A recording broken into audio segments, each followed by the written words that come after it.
Present ట్రెండింగ్లో ఉన్న hype of sleeves అనేవి ఈ వీడియోలో స్టిచ్చింగ్ అండ్ కటింగ్ చూడండి. Welcome back to our channel outfit from scratch. ఇంకెవరైనా లైక్ చేయకపోతే వెంటనే లైక్ చేసి సబ్స్క్రైబ్ చేయండి. ఇప్పుడు చూపిస్తున్నట్టుగా ఫ్యాబ్రిక్ తీసుకొని ఇలా 4 ఫోల్డ్స్ అయితే వేసుకోవాలి. అండ్ మొత్తం అది ఒక్క మడత కూడా లేకుండా 4 ఫోల్డ్స్ వేసుకొని ఓపెనింగ్ సైడ్ వచ్చి బయటికి, క్లోజ్డ్ సైడ్ వచ్చి మన వైపుకి వేసుకోవాలి. అండ్ ఇప్పుడు దాని లెంత్ అండ్ విడ్త్ అనేది క్యాలిక్యులేట్ చేసుకోవాలి. లెంత్ వచ్చేసి విడ్త్ మనకి ఎలా ఉన్నా సరిపోతుంది. లెంత్ మాత్రం మనకి అనుకున్న లెంత్ కన్నా 3 ఇంచెస్ ఎక్కువ తీసుకోవాలి పైన హైట్ అయితే. సో నేను అనుకున్న లెంత్ వచ్చేసి ఒక 12 ఇంచెస్ అలా తీసుకున్నాను. పైన 3 ఇంచెస్ మొత్తం 15 ఇంచెస్ అయితే తీసుకున్నాను. సో పైన 3 ఇంచెస్ ఎందుకంటే బుట్ట లెగటానికి పైన 3 ఇంచెస్ అయితే పెట్టుకోవాలి ముందుగానే. తర్వాత ఆమ్ రౌండ్ ఎంత ఉందో చూసుకొని నాకైతే 7 ఇంచెస్ ఉంది. 7 ఇంచెస్కి మార్క్ అండ్ 2 ఇంచెస్ వచ్చేసి నేను ఖర్చు కింద పెట్టుకున్నాను.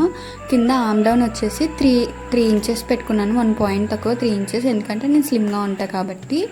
అండ్ ఇప్పుడు అక్కడి నుంచి ఎలా అయితే చూపిస్తున్నానో ఆ హాఫ్కి మార్క్ చేసుకొని నీట్గా కర్వ్ అయితే తీసుకోవాలి. దీనికి స్కేల్స్ కూడా వచ్చినాయి, కానీ నేను హ్యాండ్తోనే ప్రిఫర్ చేస్తాను. నాకు హ్యాండ్తో బాగానే వస్తుంది కర్వ్.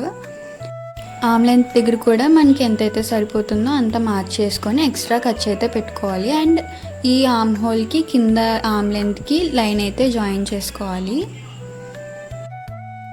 ఇప్పుడు ఏదైతే పైన 3 ఇంచెస్ పెట్టుకున్నామో అక్కడ మళ్ళీ 3x3 బాక్స్ కింద తీసుకొని సేమ్ కింద ఎలా అయితే ఆమ్ హోల్ కర్వ్ అయితే తీసుకున్నామో పైన కూడా హ్యాండ్ కర్వ్ అనేది సేమ్ తీసుకొని కింద దానికి అటాచ్ చేసుకోవాలన్నమాట. ఇప్పుడు పైన ఉండేదే మనకి మెయిన్, అది ఇంకా ఎక్కువ కూడా తీసుకోవచ్చు, కానీ నాకు 3 అయితే సరిపోతుంది.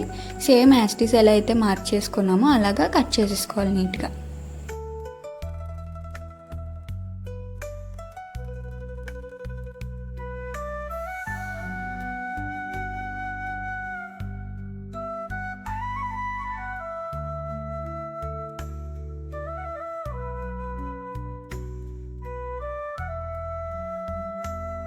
అండ్ మనం ఎక్కడైతే 3 ఇంచెస్ ఎక్స్ట్రా పెట్టుకున్నామో అక్కడి నుంచి మనం నీట్గా స్టెప్స్ అంటే కుర్చీలాగా పెట్టుకోవాలన్నమాట. ఆపోజిట్ డైరెక్షన్లో ఉండాలి. నీట్గా చిన్న చిన్న స్టెప్స్ అయితే ఏదైనా స్టిక్ కానీ ఏదైనా దాన్ని యూజ్ చేసుకొని నీట్గా చిన్న చిన్న స్టెప్స్ అయితే పెట్టుకుంటే నీట్గా అయితే బుట్ట అనేది లేస్తుంది అనమాట. కరెక్ట్గా మిడిల్ వచ్చేసరికి దానికి ఏదైతే కుర్చీ ఉంటుందో అది ఏదైతే స్టెప్ మనం పెడతామో దానికి ఆపోజిట్గా రివర్స్లో మళ్ళీ సేమ్ ఇటు సైడ్ కూడా స్టిచ్ చేసుకోవాలి. అలా స్టిచ్ చేసుకుంటే కొంచెం బుట్ట అనేది కింద పడిపోకుండా నిలబడి ఉంటుంది అనమాట. అంటే మనకి బుట్ట పెట్టినట్టు ఆనుతుంది.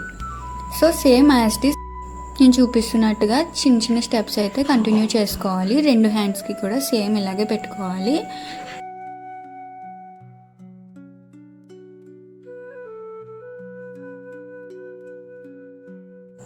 సో చూసారా బుట్ట అయితే ఎలా నీట్గా పైకి అయితే కనపడుతుందో, సేమ్ ఇది మనకి బాడీకి అటాచ్ చేసేసుకోవడమే. అంతే ఈ వీడియో. బాయ్.